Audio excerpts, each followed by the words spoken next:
Welcome back to the show. I open the floor for the journalists to pose their questions from our guests. Dr. Dayan Jayatilaka, now yesterday, President Maithripala Sirisena, in his address to the nation, said that Sri Lanka follows the non-aligned foreign policy and that we have made friends and that we don't have enemies. He made a direct contrast between the previous administration and the present-day administration. In your opinion, don't you think this is an admirable feat for the first 100 days? Well, I wish I could agree, but I can't. Now, I've been one of the sharpest critics of the management of foreign policy by the Rajapaksa administration in its second term on your channel.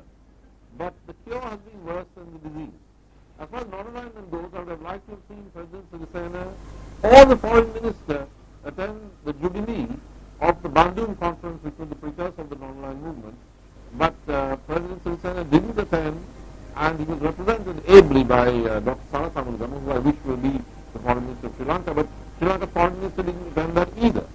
And as far as external relations go, what has happened is for the first time, you have the visiting leader of our great neighbor addressing our parliament and telling us to move beyond the 13th Amendment and flagging federalism. Now, this normally doesn't happen. You don't have neighbors coming over and telling your parliament how you should change your constitution and how you should solve your ethnic problem. You have Secretary of State John Kerry saying, very welcome, Foreign Minister Mangala Samaraweera, that Sri Lanka, having waged 30 years of war against the Tamils, and now that has led to Hasina Leelaratne doing up a petition which they presented to the State Department protesting against that point of view. Prime Minister David Cameron says he's told President Sirisena that Sri Lanka must fully cooperate with the UN inquiry into so-called war crimes. Ed Miliband says that Britain is determined to, on what he calls Tamil New Year, push for a international inquiry into war crimes. Former President Chandrika Kumaratunga tells the DNA in an interview in Dubai that we shall have a domestic inquiry mechanism with the presence and the assistance of the international community. So I think that we have gone too far in the opposite direction. We have also ruffled the feathers of China, which is the country to which even the United States allies are now moving in economic terms. The US didn't want Britain to join the AIIB, but Britain, France, Europe, they're moving towards China as the source of capital, while we are moving in another direction. Prime Minister Wickremesinghe, writing in the Japan Times, called it resetting Sri Lanka's strategic position in the world. Now, we needed a rebalance from the Dr. Jayatilaka, 100 days. Dr. Jayatilaka, something very, very negative. Dr. Jayatilaka, 100 days against 2 terms. Can you compare? Well, if you're making tall claims, you can. If you are far more moderate, I think that's a problem with this administration. It's an unelected government. President is of course elected, but it's an unelected UNP administration trying to do too much too soon. Are you saying that the president has made a tall claim by saying that we have that there are no enemies abroad and that we have I don't think we ever had enemies apart from no, but I'm saying, are you saying that the president was making a tall claim? I don't think any government ever said that we had enemies. Are you saying we had friends? Other states do, no. Yeah, by saying that we now have. But Navi, when you have friends who come to your parliament and tell you to go beyond the 13th Amendment and talk about federalism, well, that's, with friends like that. I'd like to ask this from a member of parliament, Deputy Minister Wickremesinghe. Deputy Minister Wickremesinghe, you were in parliament when Prime Minister Modi. How do you see this? I would not agree with Dr. Dayan Jayatilaka on the comments he made on Sri Lanka's foreign policy because I believe that our Foreign Minister Mangala Samaraweera and President Maithripala Sirisena have done an admirable job in the first 100 days, particularly on foreign policy. Sri Lanka was getting increasingly isolated. You need to remember our foreign policy needs to be non-aligned. At the same time, our foreign policy needs to be in the interest of the people of this country. Our foreign policy now goes parallel to our economic policy. Our markets are in the US, our markets are in Europe. We have to protect our markets in the long run. We need to diversify our markets, and I'm in complete agreement with that. But to diversification of markets will take time, and our foreign policy must be aligned to protecting those markets. We lost the GSP. Just in January this year, we were losing our fishing sales markets in Europe. We lost them as well on January 15. We have to regain those. All these are connected foreign policy issues as well. They're not just technical issues, they're foreign policy issues as well. And I think we have done what needs to be done. We have gone to India. The Indian Prime Minister has been here, has been given the honor of addressing the Sri Lankan Parliament. And in the Indian Prime Minister's speech in the Sri Lankan Parliament, we did not feel that this was a new kind of colonialism where India was dictating terms to us. We clearly felt that it was a relationship of equals. The Indian Prime Minister's emphasis was on the economic partnership between the two countries.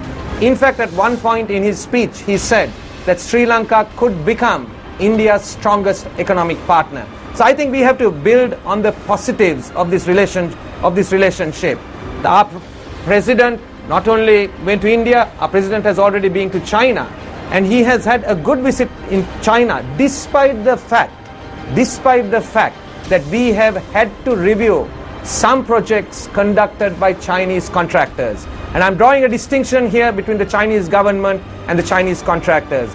China is an old friend of Sri Lanka. They have stood by this country. Even in the recent past, China has stood by this country. We will build on that relationship. But there is a public demand, particularly in terms of good governance, that we review certain projects. We are reviewing those projects. We have explained our position. And if there are no issues with those projects will continue. But like in every other thing, when we are chasing up corruption, whatever the source of corruption, it has to be dealt with. And I think the Chinese recognize that as well. I think President Maithripala Sirisena's inability to be at the commemorative session of the Bandung conference was purely to do with issues on his calendar. And it had nothing to do, and I think you might be able to actually comment a lot more on that.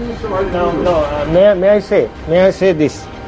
Now, I like to remind what President yesterday said. Some slaves doesn't understand, although they were freed by the system. That is what President said. Now, when you talk about this foreign policy, now we can criticize, but most important thing is to understand the non-alignedness within the context of Indian Ocean. Now, Bandung principle is one thing. Now, non-alignedness which was connected to Bandung belongs to old era. What is relevant now is to explain and qualify the non-alignedness in relation to China and India. That is what our President has done. So, he has shown the importance of equidistance from both interested parties on Sri Lanka. So, therefore, as I fully agree with the Deputy Minister Eran Wickramaratne that is the one thing where we have to proud of, that our foreign policy has been cleared. I want to question you, Mr. Laktilaka, with regard to the statements made by Narendra Modi, the Prime Minister of India, and even David Cameron, the Prime Minister of the United Kingdom, saying that constitutional reforms are needed in Sri Lanka. Can another country decide for a country like ours? Does this not mean that they are trying to infringe on the sovereignty of the country? I fully agree on that with Dr. Dayan Jayatilaka. Nobody can dictate terms on sovereign countries. We know what to do. But now that is itself an achievement. Now, how do you view this as achievement? No. I mean, itself achievement means that we know how the Western countries or India dictated terms on previous regime.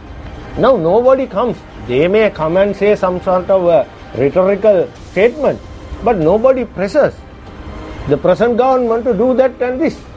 So that's why I'm saying it itself is a victory and achievement. Dr. Jayatilaka? Look, the closest we came to slavery was 30 years under terrorism of Prabhakaran, and it was Mahinda Rajapaksa who liberated us from that slavery. And I can't think of anything more slavish than the reference in the President's speech yesterday to Maharajina. Maharajina of what? I remember when I told President Premadasa that I had been for the Queen's birthday party the previous evening and something happened, he asked me which Queen. Now that was the UNP, that was Sri Lanka. I'm not even talking about Mahinda Rajapaksa. But today what happens? We have, as I said, a Prime Minister from a foreign country coming and telling us here what to do. And the BJP in its annual sessions in Bangalore 2 weeks ago passed a resolution on foreign policy in which it said Prime Minister Modi was the first Indian Prime Minister to visit Jaffna, and he called for Sri Lanka to go beyond the 13th Amendment toward federalism. This is the BJP resolution. We have Tom Malinowski, US Assistant Secretary of State, who visited Sri Lanka, went to the Mullaitivu beach, knelt down and placed a wreath. Now who died on the Mullaitivu beach? It was the Tiger leadership that died on the Mullaitivu beach. We have now moved from the mismanagement of foreign policy in the second term of the Rajapaksa regime to in the opposite direction. Iran was talking about markets. Well, he certainly knows something that Larry Summers, former US Secretary to the Treasury and head of the World Bank, didn't know when he wrote last week, that the US role as the guarantor of the world economy is called into question by the fact that China has set up the AIIB, the bank, and most of the US allies went against the United States in joining that bank. Dr. Because Jatri, we have to look at investment sources, not only markets. Dr. Our Jatri, investments come from China. Dr. Jatri, we all know about this is in the public domain. You Google it, you have this information available. However, people want to know what's happening in Sri Lanka. You were the ambassador to Geneva for 2 years, and you did a wonderful job with regard to defeating 2 resolutions as well at that time in 2009. The question is, don't you think this as a victory for the Sri Lankan people, the postponing of this particular reporting question? How do you view this? Absolutely not. I say this not due to speculation.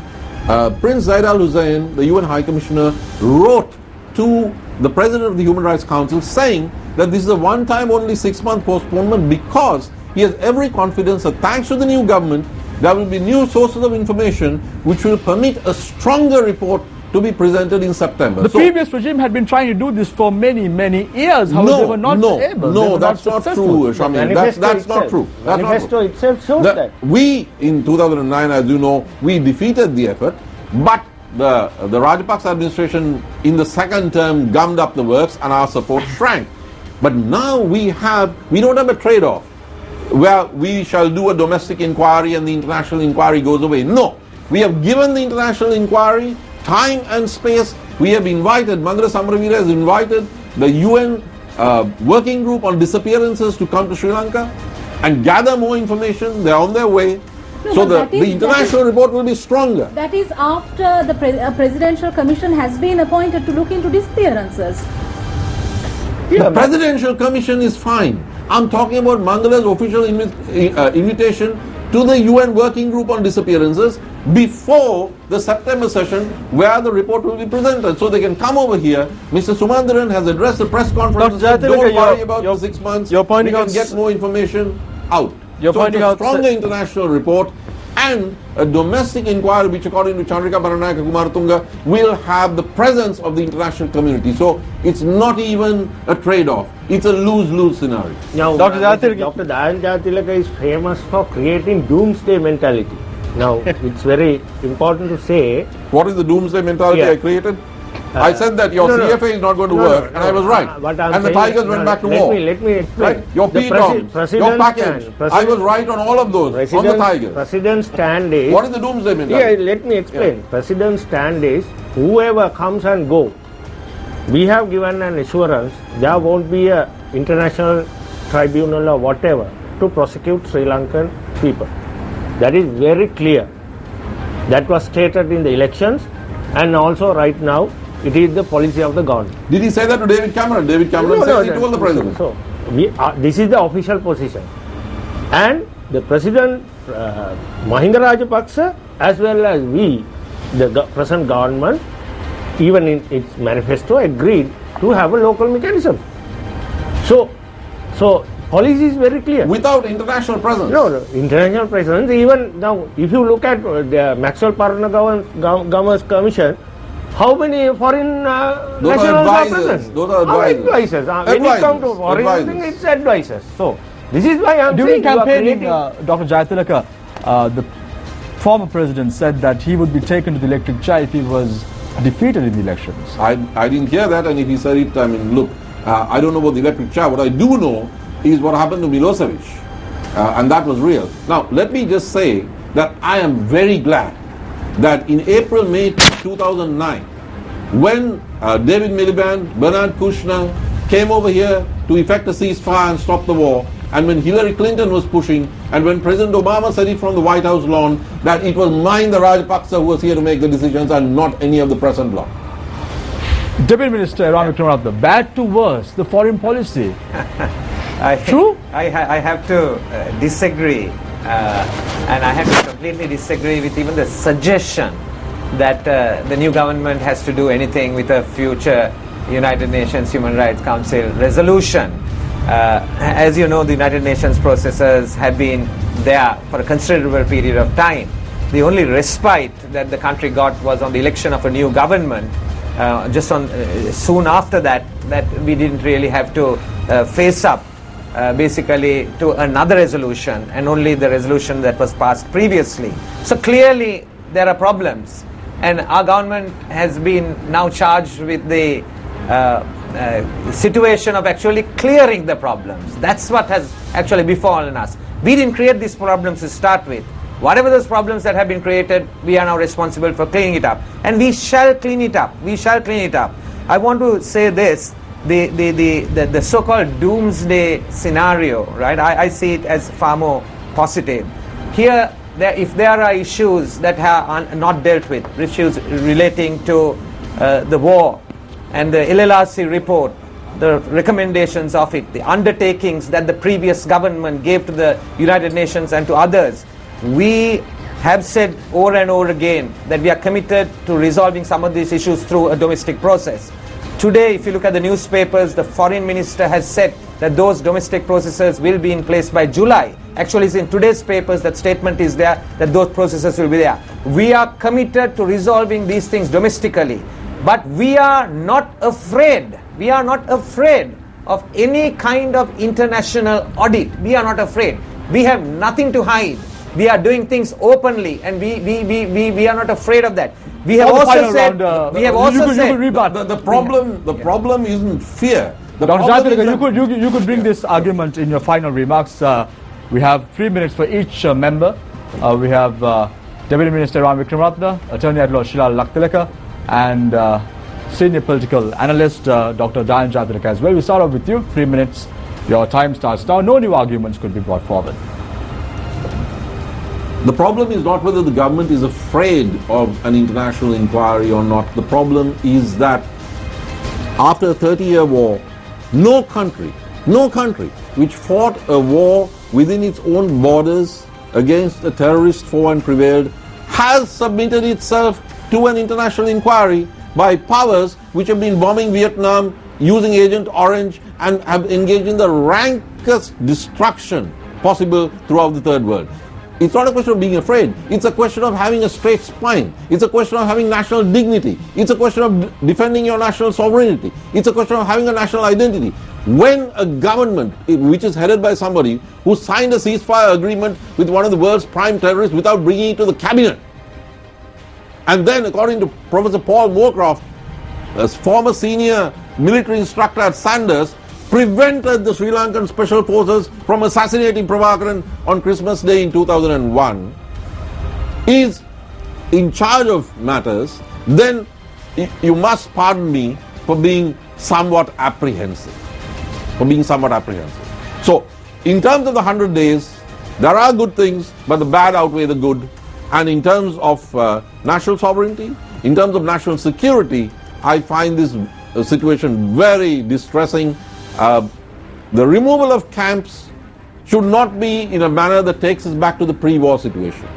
A genocide resolution of 11 pages was passed by Chief Minister Vigneshwaran, and there's not a single political price, nothing that he has had to pay. He gave this to Jeffrey Feltman, the senior United Nations political official, to visit Sri Lanka. Now, the G word has been introduced into the bloodstream, into the international community by the Northern Provincial Council. Chief Minister Vigneswaran didn't dare do this when Mahinda Rajapaksa was president last year. Why bring a genocide resolution and pass it under a new administration? And what is the new administration doing about it? Not one political rebuttal of this kind of outrageous situation. So I would say it's 100 days of the positives, relaxation, liberalization, which you find when any new government is elected, but it's also 100 days of retrenchment in terms of our external relations. We have gone too far in the opposite direction. We have lost our sense of national dignity. We have allowed the escalation of the problem of reconciliation, because now in the north there's a sense that foreign leaders are on Sri Lanka's case and they're saying, let's do federalism, why don't you go beyond the 13th Amendment? David Cameron says, we are committed, Sri Lanka should cooperate fully with the international inquiry. Nobody answers on behalf of Sri Lanka. John Kerry says the Sri Lankans waged 30 years of war against the Tamils, not a hum from Mangala Samaraveera. So in terms of national dignity and even in terms of ethnic reconciliation, we are now on the back foot. I find it morally outrageous that a Prime Minister who signed a CFA with the Tigers without showing the cabinet, that pulled off the LRRP team that was about to assassinate Prabhakaran, that raided the Millennium City in Aturugiriya, is able to posture as somehow more moral than the former president who liberated us from the Tigers. Now, Iran says that they are clearing up the mess. No, 30 years of war, only 4 years of Mahinda Rajapaksa's presidency, and he won that war. He cleared up the mess that Chandrika Baranayaka and Ranil Wickremesinghe and the UNP governments left him. That's what has happened. And I think it's morally outrageous for an unelected government headed by somebody who, if this were Europe, would have been facing a tribunal for treason, is on a witch hunt against those who saved the country from secession and terrorism. Thank you very much, Dr. Dayan Jayatilaka. Attorney at law Shri Laktilaka. Bad outweighs the good. Now, I want to tell this. Now, when we are living and we are going to live in a new era. New era led by President Maithripala Sirisena. Maithripala Sirisena, the president, is not a leader you can compare with the past leaders. Like Oliver Cromwell, he is trying to give up his powers. So therefore, most important thing is his attitude. Attitude towards development, attitude towards governance, attitude towards society, attitude towards Sri Lanka. So when Dr. Dayan Jayatilaka talks about various apprehensions related to governance, I am going to answer those apprehensions with positive view. This is a presidential governance, not a prime ministerial governance. The foreign policy is formulated by the president. So therefore, we need not to worry whatever the lapses by individuals, but ultimately we are quite sure that the President Maithripala Sirisena will bring or usher this country into a new era. He is a common man's leader compared to any other leaders who have governed this country. So therefore, I am positive. So with that note, the most important thing is, in relation to foreign policy or governance or economic positioning, Sri Lanka has a potential. Unfortunately, when Dr. Dayan Jayatilaka is saying that the previous regime or the president has cleared up one mess, he has created or introduced another mess. So we are now preoccupied with removing that secondary mess. That is the foreign policy, the economic system, corruption, lawlessness, etc., etc. So therefore, compared to previous lawlessness or the corruption, the lethargy or inefficiency is progressive. I think Dr. Jayatilaka would understand that. Because we are coming from zero to another thing. So that is my view. So in relation to the country, we are heading for a new era. That is the message I have to say, that it would be very moderate, efficient. I mean, whatever the way you explain the good governance, the transparent, accommodative, responsive governance we could experience in near future. That is the message I have to say. Thank you very much, Mr. Laktaleka. Over to you, Deputy Minister of Investment Promotion. I would like to say at the outset a point that Dr. Jayathilaka referred to, that Chinese have surpluses and we need them as investments, and I completely agree with that. Our economic policy is not to exclude, but to, in the past, China's involvement with us as partners has been more in terms of debt, and we would like to increasingly see Chinese investment in this country, and we will welcome it like we would welcome investment from other parts of the world. On the issue of dealing with the aftermath of the war, I think there are situations here of reconciliation, there are situations of justice, and then there are situations of basically dignity and protecting national security and the sovereignty of the nation. And I think all this needs to be looked at in balance. As the President said in his speech last night to the nation, he said that on one hand, when there was that situation was there, private lands had to be acquired. Not just in the north, even in Colombo, next to the presidential house, next to the temple trees, lands had to be taken. But he asked the question, what's unjust about actually returning those lands to its original owners? Now, that is the approach that this new president has. It's an approach of reconciliation that the president has. He also said this. He said that I'm very mindful about the security of the country, and he is personally responsible as the Minister of Defense for the security of the country and the territorial integrity of the country. And therefore, I think we need to be a little careful. We go about bending this idea that we are removing all the camps in the north, which is not true. In fact, I was told by the Deputy Minister of Finance that no major camp has actually been removed. No major camp has been removed. And therefore, when we go about securing the sovereignty of the country, the territorial integrity, national security, there are ways and means of doing that. It's not just about land. It's about technology. It's about intelligence. And we will definitely strengthen those areas. We will not allow another Prabhakaran on our soil. And what is due to President Rajapaksa is due to President Rajapaksa in dealing with terrorism. And we will not take that away from President Rajapaksa. But I think we are not going to be scared to move beyond that. Justice needs to be done. And many people have suffered. They are looking for justice, and they are also looking for reconciliation. I think that the idea that the Prime Minister, right, and the word was used that, that he committed treason, I would like to completely reject that. There was an approach at that point. The approach was discussion. That was what the peace process was about. In history and in time, that was the appropriate approach at that time. And then it subsequently led, because of the intransigencies of the LTT, they had to be dealt with militarily. And that decision was right at that point in time. But at the previous point in time, what that Prime Minister and President Kumaranatunga did was right at that point in time. I think that we need to move forward, not look backwards. We need national reconciliation. A society is judged by how it treats its weakest. Minorities, by its very definition, are weaker. Our society will be judged by how we treat our minorities. We are working for a more human and a more democratic Sri Lanka. I am hoping that every parliamentarian will vote for the 19th Amendment, because it will strengthen democracy and the sovereignty of the people.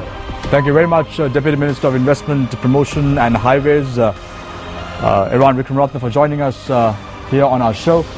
Attorney at Law Shilal Laktaleka, thank you very much for joining us. And our political analyst this evening, Dr. Jayathilaka, thank you very much for joining us. Thank you very much for us, Sonali and also Naveen, for joining us right here on Face the Nation. I want to leave you tonight with a quote by Winston Churchill. He said, "We shall neither fail nor falter. We shall not weaken or tire. We will finish the job. The people of Sri Lanka are waiting, and the politicians should deliver." Next week, same time at 7:30 on MTV Sports, we will join you once again. Thank you very much.